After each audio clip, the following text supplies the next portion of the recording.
Hello and welcome students, Gyanjyoti coaching সেন্টারের পক্ষ থেকে তোমাদের সকলকে আরও একবার স্বাগত। আলোচনা করবো আজকে আমরা অস্তিত্ববাদ বা এক্সিস্টেন্সিয়ালিজম নিয়ে, এবং এটি 3 মার্কসের কিন্তু খুব ছোট্ট সিম্পল ইজি একটা উপস্থাপন। আমি আশা করছি 3 মার্কসের জন্য কিন্তু এই জায়গাটা তোমরা আলোচনা করে দিতে পারো এক্সামে।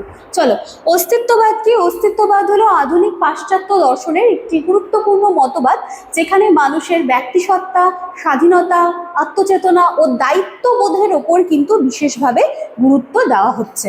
কি বলেছে? যে আধুনিক পাশ্চাত্য দর্শনের একটি মতবাদ হচ্ছে এক্সিস্টেন্সিয়ালিজম। খুব ভালো করে দেখবে, ঠিক আছে?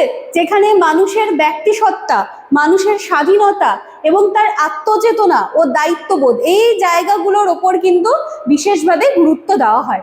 এই দর্শন অনুযায়ী মানুষ কি করে? মানুষ প্রথমত পৃথিবীতে জন্মগ্রহণ করে এবং পরে তার নিজের কাজ, চিন্তা ও সিদ্ধান্তের মাধ্যমে নিজের পরিচয় ও জীবনের অর্থ তৈরি করে।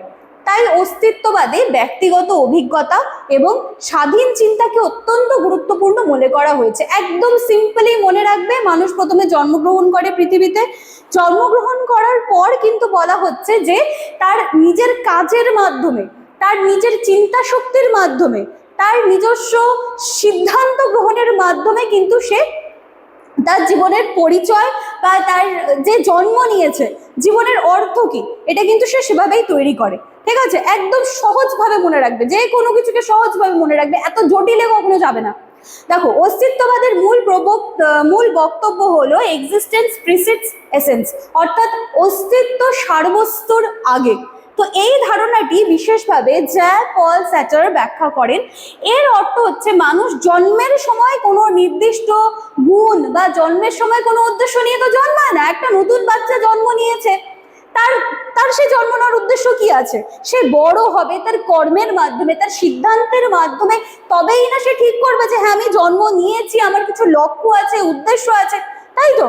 আচ্ছা, বরং নিজের কাজ ও অভিজ্ঞতার মাধ্যমে আস্তে আস্তে সে কি করেছে? সে যে একটা ইন্ডিভিজুয়াল পার্সোনালিটি, তখন সে সেটাকে তৈরি করে। জন্মের সাথে সাথে তো তার কোনো লক্ষ্য উদ্দেশ্য তো থাকে না, তাই না? নাকি জন্ম নিয়েই সে পড়াশোনা করতে শুরু করে দিবে, একটা লক্ষ্য পূরণ করতে হবে, উদ্দেশ্য পূরণ করতে হবে, এমন কিন্তু কিছু নয়।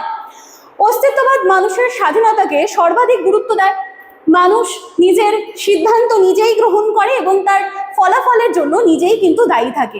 তো এই দর্শনে মানুষের বাস্তব জীবন, দুঃখ, উদ্বেগ, একাকিত্ব ও সংগ্রামের কথাও কিন্তু আলোচনা করা হয়।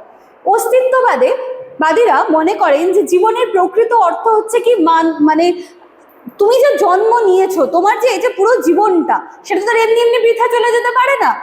তোমার যে একটা অস্তিত্ব আছে, তার কারণ কি, সেটাই তো তোমাকে খুঁজে বের করতে হবে। ঠিক আছে? তো এখানটা দেখা যাচ্ছে, দেখো, যে শিক্ষাক্ষেত্রে অস্তিত্ববাদ শিক্ষার্থীকে স্বাধীনভাবে চিন্তা করা, আত্মবিশ্বাসী করে তোলা, নিজস্ব সিদ্ধান্ত যাতে নিজের ডিসিশনসগুলো সে নিজেই গ্রহণ করতে পারে, সেই সম্পর্কে কিন্তু তাকে উৎসাহিত করা হচ্ছে। ঠিক আছে? এটাই হচ্ছে অস্তিত্ববাদ। বাকি তোমরা যে যা সোর্স যা রয়েছে সেখান থেকেও একটুখানি দেখে নেবে। আমি জাস্ট তোমাদেরকে একটা কনসেপ্ট ক্লিয়ার করে দিলাম যে 3 মার্কসের এলে এইটুকু লিখলে কিন্তু এনাফ হয়ে যাবে। আচ্ছা, চলো তাহলে আজকের ক্লাস বা আলোচনার বিষয় আমি এখানেই শেষ করছি। দেখা হচ্ছে আবার নেক্সট দিনের ক্লাসে। Thank you.